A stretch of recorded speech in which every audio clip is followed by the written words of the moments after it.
Hello, welcome finally to this introductory series for our React. Let's look at serving and deploying your React app.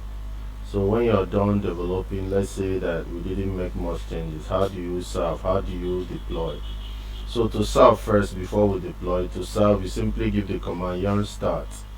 So once you give the command yarn start and press enter, then your browser will automatically open to this.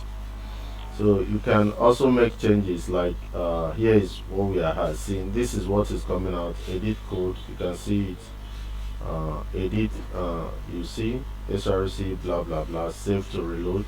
This is what is being served here.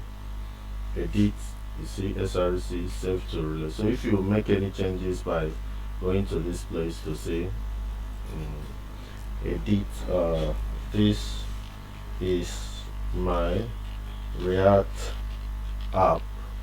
You see, we just added something. This is my React app. So once I say Control S, which is save, and I get back to here, I should have it here happening here. If this is still running from the last, okay, it's actually supposed to update automatically, but let me see whether it will come up the changes I just made now. Okay, let me make sure that I save by saying Ctrl X very well, and I get back. Okay, it's reloading, so I'm supposed to see the changes. If not, I'm supposed to run I'm supposed to run yarn start again. So if you want to make changes, like I said, all your changes will be made in the components. So this is the basic component I'm using, the app component, the first component that houses every other component. So I've just made change by adding this is my React app. So when I get back, I'm supposed to see it rendered here, but for one reason or the okay, it's here. This is my React app. So let me make another changes now that everything is clear. So I can say, let me just add Augustine, and I do Control S. So once I save, I check back on my server. You see Augustine just came out automatically. You don't need to refresh to see it. So let me do another thing. Augustine is my name. So I just added that, and I did Control S to save it. So once I get back to my page, I'll see it. Augustine is my name, you see. So because the development server automatically recompiles so that you can see what you just made changes. So the next thing I'm going to do now is to tell us about the other scripts that we can see. If we check the package.json, this is it. So we can see other scripts that we can run. You can see React script starts. This is how we did start. When we say yarn start, we just started. So we can also say yarn run build to build this script, or test to test, or eject.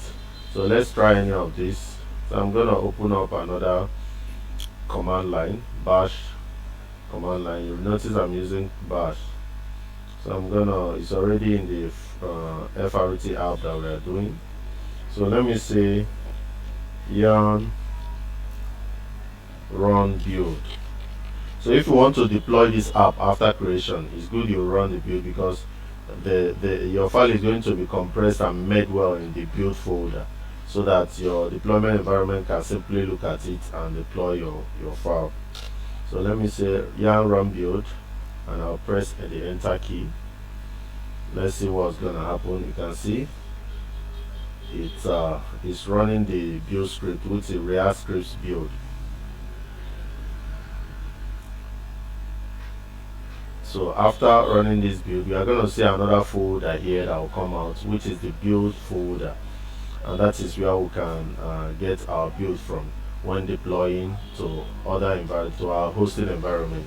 Then another command that we can run is yarn test if we want to test our code, and this yarn test is actually using the jest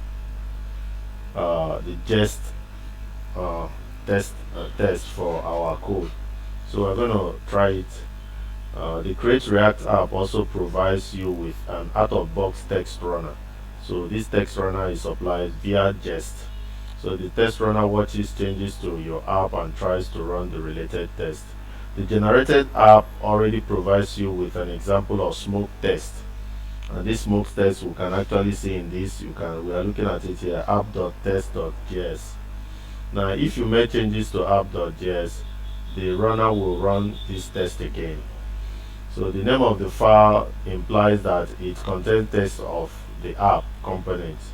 A smoke test typically just renders the components in question to see that it doesn't throw any error. These are many ways to locate and there are many ways to locate and name tests and many testing strategies.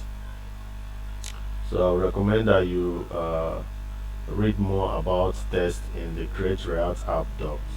So you can also use run build, very very important, uh,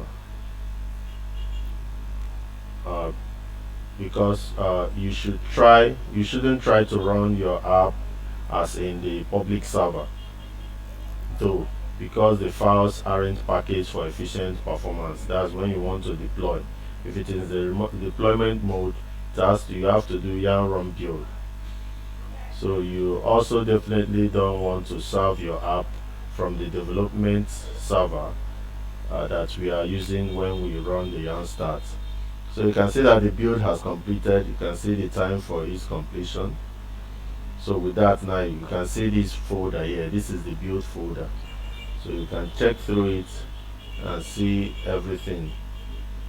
So this is what was going to, if you take this static file and take the JS file, this is, you can see the main.js, which is a compressed version of our code. So that is what is going to be hosted. So take note of all this. So whenever you are done with your reactor, make sure you do yarn run build, or also test it to by using yarn test to see whether it's actually working well. So in subsequent classes we are going to go into full creation of React app.